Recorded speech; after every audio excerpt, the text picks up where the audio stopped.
एक जगह पर एक लड़का रहता था। तो उसने एक दिन एक बहुत बड़ी अमीर आदमी को देख लिया और अमीर आदमी को देखकर उसे भी अमीर बनने का मन किया। तो उसने खूब अच्छे तरीके से काम करना शुरू किया और बहुत पैसा कमाने को सोच लिया। और ये करते करते उसने फिर से एक दिन एक विद्वान आदमी को देख लिया जो कि पढ़ाई में बहुत ज़्यादा अच्छा था और बहुत ज़्यादा ज्ञान था उसको। तो उस विद्वान आदमी को देखकर उस लड़के को फिर से विद्वान बनने को सोचा और उसने कमाई छोड़कर, काम धंधा छोड़कर पढ़ाई में लिखाई में मन लगा दिया और रात भर पढ़ने लगा। इस तरीके से करते करते फिर से उसने एक दिन संगीतकार को देख लिया, एक महान संगीतकार जो कि बहुत अच्छा गायक था।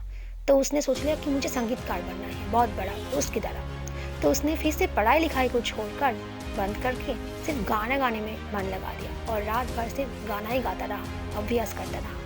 ऐसे करते करते ना वो धनवान बन पाया, ना ही वो विद्वान, ना ही वो संगीतज्ञ। इस तरह से उस बालक का मन एकदम टूट चुका था। उसने सोचा कि मुझसे कुछ नहीं होता, मैं कुछ भी नहीं बन पाया। फिर उसकी मुलाकात एक महान व्यक्ति से हुई और उस महान व्यक्ति को उसने सब कुछ बता दिया और महान व्यक्ति हंसकर उसने को बोला कि तुम एक लक्ष्य पर ध्यान दो, तुम किसी और को देखकर अपनी सोच को ना बदलो। ये दुनिया बड़ी चिकनी चुकनी है, तो तुम्हें सब कुछ अच्छा दिखेगा, लेकिन सब कुछ को देखकर तुम्हें फिर से अपने लक्ष्य पर ध्यान देना है। तुम्हें हर जगह पर भटकना नहीं है, सिर्फ एक लक्ष्य को ध्यान दो और उसी के लिए आगे बढ़ जाओ।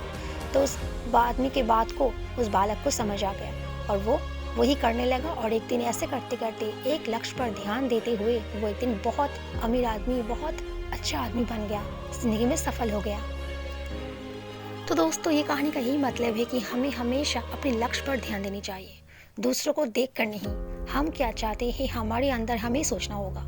आप क्या चाहते हो ये आप ही को सोचना होगा, कोई आपको नहीं बताएगा। और दूसरों को देखकर भी आप अपने लक्ष्य से ना भटको।